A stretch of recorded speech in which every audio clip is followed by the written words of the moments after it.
آج میں جب یہاں پر آیا ہوں تو مجھے میرا بچپن یاد آ گیا اور میرا اپنے اسکول کی جو ہے نا میموری ساری میں بیٹھ کے یہاں پہ ریکال کر رہا تھا. فرسٹ آف آل میں تھینک یو بولنا چاہوں گا میڈم سعدیہ ارشاد کا کہ انہوں نے انوائٹ کیا، اور ارشاد صاحب کا کہ اتنا زبردست آپ نے ایونٹ یہ آرگنائز کیا ہے. اور میں کچھ اور سوچ کے آیا تھا، لیکن میں نے فارملی نہیں انفارملی ذرا لوگوں سے گفتگو کروں گا اور کچھ باتیں کروں گا. میں 3 آپ سے یہاں پر باتیں کروں گا، ایک تو کچھ بچوں سے اور کچھ ٹیچرز سے اور کچھ پیرنٹس سے. لیکن اس سے پہلے میں تھوڑا سا، کیونکہ یہاں پہ میں جب بیٹھا ہوا تھا نا تو مجھے یاد آیا اپنی میں 7th کلاس میں تھا، کیونکہ یہاں پہ بڑے عرصے بعد اس طرح کے ایک ایونٹ میں آیا تو یہاں پر جو بچوں کی پرفارمنس دیکھی تو میرا بھی یہ حالت ہوتی تھی کہ میں پہلے تلاوت، اس کے بعد نعت کسی اور نے پڑھی تو ساتھ ہی کوئی حمد کے لیے میں آ گیا، اس کے بعد وہ کسی اور نے کی. میری ایک ایونٹ میں 8 پرفارمنسز تھیں جب میں اسکول میں پڑھتا تھا، تو وہ مجھے یاد آیا. اس کے علاوہ میں آپ کو یہ بتاتا چلوں بچوں سے جو سب سے پہلے کہ بچے جو ہیں یہ ایک تو من کے سچے ہوتے ہیں اور بڑے ہی پکے ہوتے ہیں. بچے بہت پیارے ہوتے ہیں، سب کو، سب پیرنٹس کو بھی، سب ٹیچرز کو بھی. اور میں ایک چیز یہاں پر بتاتا چلوں کہ ماں باپ اور استاد، دنیا میں صرف یہ 2 پرسنالٹیز ہیں جو اپنے بچے کو اپنے سے اعلیٰ، عرفہ اور آگے زیادہ دیکھنا چاہتے ہیں. اس کے علاوہ تیسری کوئی پرسنالٹی نہیں ہے. تو بچوں کو میں یہاں پر ایک بات کہوں گا کہ جو تو سب سے پہلے میں کانگریچولیشنز کروں گا ان بچوں کو جو کامیاب ہوئے، اور جو کامیاب نہیں بھی ہوئے، مثال کے طور پہ کچھ رہ گئے، تو وہ پریشان نہ ہو، انہیں گھبرانا نہیں ہے، انہیں آگے چلنا ہے. یہ اسپیڈ بریکرز جو ہوتے ہیں نا لائف میں، یہ آتے رہتے ہیں اور یہ آنا ضروری ہوتے ہیں. کچھ کو میں یہ بھی کہوں گا کہ کوئی مسئلہ نہیں ہے، پریشان نہیں ہونا کہ اگر آپ کا کچھ وہ بچے، اسپیشلی وہ بچے کہ جو رہ گئے ہیں کسی سبجیکٹ میں یا کسی، انشاءاللہ نیکسٹ ٹائم وہ اس سے بھی زیادہ ہمت کے ساتھ، اس سے بھی زیادہ جذبے کے ساتھ، اس سے بھی زیادہ بہتر طریقے سے ہمت سے وہ کام کریں گے تو وہ انشاءاللہ اچیو کر لیں گے. لیکن اس کے لیے آپ کی ڈیڈیکیشن، آپ کی موٹیویشن، آپ کا جذبہ ہونا بہت ضروری ہے. اور دوسری چیز بچوں کے لیے میں ایک میسیج، جو مین میسیج ہے کہ کوئی بھی کام آپ کریں پورے دل کے ساتھ کریں، پورے وثوق کے ساتھ کریں. اور اس کے پیچھے میں ایک چیز میں کہتا ہوں کہ انسان کو خواب ضرور دیکھنا چاہیے، لیکن سوتے ہوئے نہیں، جاگتی آنکھوں کے ساتھ، کیونکہ انہیں پورا کرنے کے لیے آپ کا جاگنا ضروری ہے. آپ سوتے ہوئے دیکھ لیں تو سوتے ہوئے تو موت کی حالت میں انسان ہوتا ہے. کیا دعا پڑھتا ہے اللہ جب سونے لگتا ہے؟ اللہم بسمک اموت واحیا. ایسے ہی ہے نا، وہ کیا موت کی اس میں جا رہا ہے. تو بھائی موت کو تشبیہ دی گئی ہے کہ نیند سے، کہ جب انسان نیند میں ہوتا ہے تو اس کو کچھ نہیں پتا ہوتا. تو سوتے ہوئے جو خواب ہوتا ہے وہ خواب نہیں ہوتا. جنہوں نے اپنے خواب، جنہوں نے بہت بڑے گولز اچیو کرنے ہوتے ہیں نا، تو بچوں میں یہاں پہ آپ سے یہ بات کروں گا کہ علامہ اقبال نے خواب دیکھا تھا. خواب دیکھنا پڑتا ہے. دیکھیں کوئی بھی چیز ہے نا، آپ نے کسی چیز کو اچیو کرنا ہے، آپ نے کسی منزل تک پہنچنا ہے تو اس کے لیے خواب دیکھنا ضروری ہے. اور خواب کو پائے تک پہنچانے کے لیے اس کے اوپر کام کرنا ضروری ہے، اس کے لیے سوچنا ضروری ہے، اس کے لیے آگے بڑھنا ضروری ہے. تو جب تک آپ خواب نہیں دیکھیں گے نا تب تک آپ آگے نہیں بڑھ سکتے، تب تک آپ کچھ نہیں کر سکتے. تو یہ خواب کھلی آنکھوں والا میں کہہ رہا ہوں، جو کھلی آنکھوں سے دیکھ کر اس کو پائے تکمیل تک پہنچانا ہے. تو یہاں پر مجھے ایک چھوٹی سی بات اپنی یاد آ گئی، میں وہ بھی آپ کے ساتھ، کیونکہ میں بتا رہا تھا کہ میں پہلے فارملی تھوڑا سا سوچ کے آیا تھا، لیکن میں انفارملی آپ کو اپنا ایک چھوٹا سا بڑا انٹرسٹنگ ایک، میں جب FSC کی تو FSC کے بعد سب سے آسان وے ہوتا ہے کہ بھائی ISS بھی کرو، آرمی میں جاؤ، 17 اسکیل لو اور آگے چلے. سب سے easy way to escape from study کہ جی آرمی میں جانا. یہ سب بچوں کو ہر بچے. تو میں جب گیا تو یقین کریں میں بات وہ بتا رہا ہوں کہ یقین کی، جذبے کی، اور دوسری اللہ کی رضا. میں نے 3 دفعہ اٹیمپٹس دی.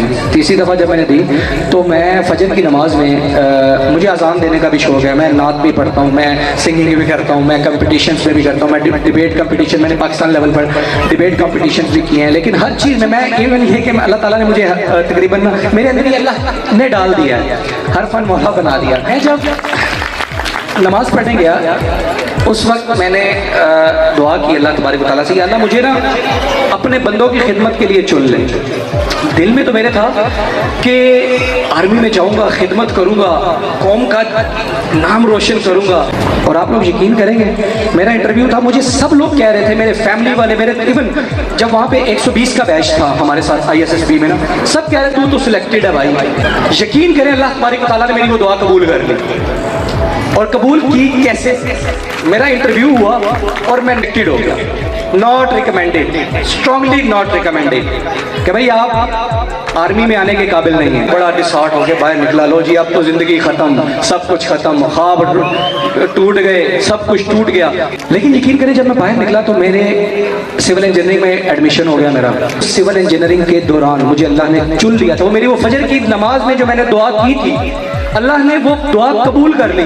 اور میں پورے لاہور میں جتنی بھی بلڈ ڈونر سوسائٹیز ہیں ان کو میں نے ہیڈ کیا. کسی کو بھی ایمرجنسی میں بلڈ کی ضرورت ہو یا کسی بھی اس میں ہو تو اللہ تبارک و تعالیٰ نے مجھے ایسے کام میں لگا دیا. اور اس کے علاوہ تھیلیسیمیا کے بچوں کے لیے ورک کرنے کے لیے مجھے لگا دیا. تو میں یہ آپ کو ایک وہ میں بتا رہا ہوں کہ جذبہ اور سوچ اور آپ کا خواب دیکھنا ضروری ہے. تو میرے ذہن میں شروع سے ہی تھا کہ یار مجھے اللہ تبارک و تعالیٰ چن لے اپنے لوگوں کی خدمت کے لیے, تو اللہ نے مجھے چن لیا الحمدللہ. آخری بات بچوں سے یہ ہے کہ بچے جو بھی ہیں, آپ لوگ اللہ پر پورا بھروسہ رکھ کر خواب دیکھیں جاگتی آنکھوں کے ساتھ, اور جو دیکھیں گے وہ انشاءاللہ اللہ تبارک و تعالیٰ آپ کا پورا کرے گا.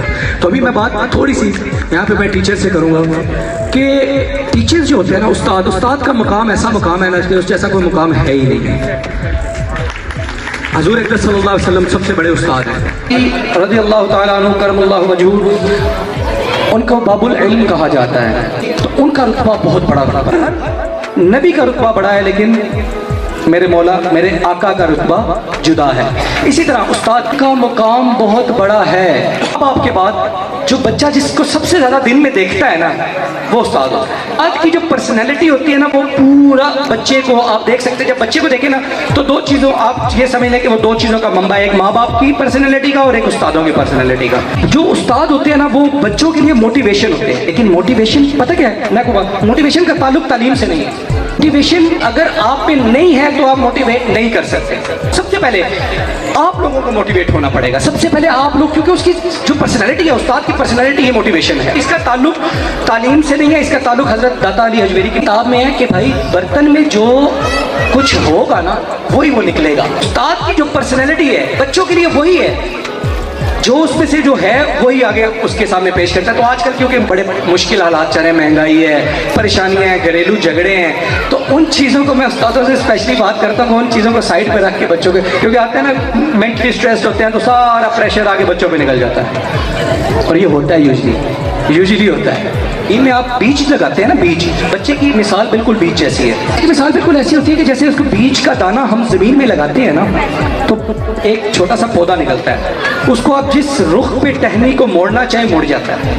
جسٹ لائک اسپورٹ, آپ جس طرف موڑیں گے بچہ مڑ جائے گا. Teachers are just like motivation, آپ موٹیویٹ کریں گے تو بچہ موٹیویٹ ہوگا. آپ میں یہ موٹیویشن نہیں ہے تو بھائی پھر کیا بچے کو موٹیویشن ملے گی. وہ جیسے ایک لطیفہ ہے نا کہ فقیر بیٹھا ہوا تو اس نے کہا کہ بھائی اللہ کے نام پہ کچھ دے دے. اس نے کہا بھائی میرے پاس تو کچھ نہیں ہے. اگر تیرے پاس کچھ نہیں ہے تو پھر آج چل میرے ساتھ, تو بھی مانگ چل گئی. تو آپ کے لیے کچھ مطلب کچھ دینے کے لیے کچھ ہونا ضروری ہے. اچھا بچوں کو دیکھ نا, میں ماں باپ سے جو میں بات کرتا ہوں, ماں باپ ہوتے ہیں نا بچے میں تک کی چھاں بھی نہیں لگن دیتے. بھائی بچے کو نا تھوڑا سا تتی ہوا لگن دیں اگر اس کو آپ بہت بڑا بنانا چاہتے ہیں. کیونکہ جب کچھ بہت بڑا کرنا ہوتا ہے نا تو بہت بڑی سختیاں جھیلنی پڑتی ہیں, بہت بڑی سختیاں. اور سیکنڈلی بچے کو ریس میں نہ لگائیں. فلانے کا پتر دیکھی فرسٹ پوزیشن اور تو بھائی کیا کر رہا ہے. یہ بچے کے اوپر مینٹل سٹریس نہ ڈالیں. خدا رہا یہ پانچوں انگلیاں برابر نہیں ہیں. میری آپ سے یہ ریکویسٹ ہے کہ بچے کو ایک چیز کہ بچے کو دیکھیں, بھانپیں کہ بچہ چاہ کیا رہا ہے, وہ بننا کیا چاہ رہا ہے. اس کو غلط راہ پہ نہ چلنے دیں. لیکن اگر وہ چاہتا ہے یار میں آرٹس میں آگے جانا چاہتا ہوں, اس کو آرٹس میں جا رہے ہیں. میں پتر ہوں ڈاکٹر نہیں بنانا, بھائی ڈاکٹر ہی بنانا ہے, انجینئر ہی بنانا ہے. بچہ بننا چاہ رہا ہے آرٹسٹ اور آپ بنا رہے ہیں اسے ڈاکٹر. بچہ بننا چاہ رہے ہیں انجینئر اور آپ بنا رہے ہیں اسے فوجی. بچہ بننا چاہ رہا ہے جی ٹیچر اور آپ اسے کر رہے ہیں ٹیچر بنے. وہ جس میں صلاحیت اللہ تبارک و تعالیٰ نے رکھ دی ہے آپ اور میں اسے تبدیل نہیں کر سکتے. اور پانچوں، میں بار بار بات کر رہا ہوں، پانچوں انگلیاں برابر نہیں ہوتی. تو خدا را بچوں پہ مینٹل سٹریس چھوڑ دیں، انشاءاللہ ہمارا پاکستان بھی ترقی کرے. وہ چیز ماں باپ کی جو آپسی جو ہوتی ہے نا خلیشیں، ان کو بچوں پہ امپیکٹ نہ پڑنے دیں. میں وہی بات کہ بچوں کے بڑے ہی کچے دماغ ہوتے ہیں، بہت کچے دماغ ہوتے ہیں. ہوپ سو کہ آپ نے میری باتوں کو سنا اور انفارملی میں نے ڈسکشن کی آپ لوگوں کے ساتھ.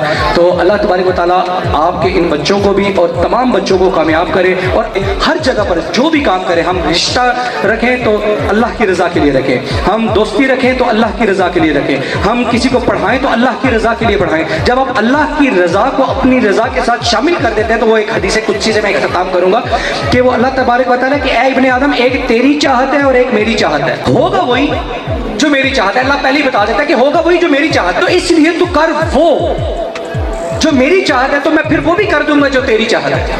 لیکن اگر تو نہیں کرے گا وہ جو میری چاہت ہے، تو میں اس سے بھی تجھے دور کر دوں گا جو تیری چاہت ہے. اس کے پاس جو کچھ ہے نا، اس پہ شکر کر، ایک صبر اور شکر کرنا بھی سیکھ جائیں.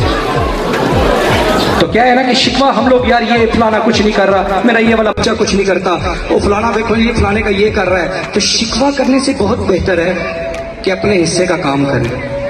ہمیں اپنے حصے کا کام کیا کر، بہتر تربیت کرنی ہے، بہتر طریقے سے کام کرنا ہے ان کے لیے. تو وہ یہ نا شاعر کہتا ہے کہ شکوہ ظلمت شب سے تو کہیں بہتر تھا، شکوہ ظلمت شب سے تو کہیں بہتر تھا، اپنے حصے کی کوئی شمع جلاتے جاتے. آپ لوگ اپنے حصے کا کام کریں، اپنے حصے کا بچے ہوئے. تو تھینک یو سو مچ. پاکستان زندہ باد. Thank you, sir, for an enlightening speech. We are grateful for the time and effort you took to share your thoughts and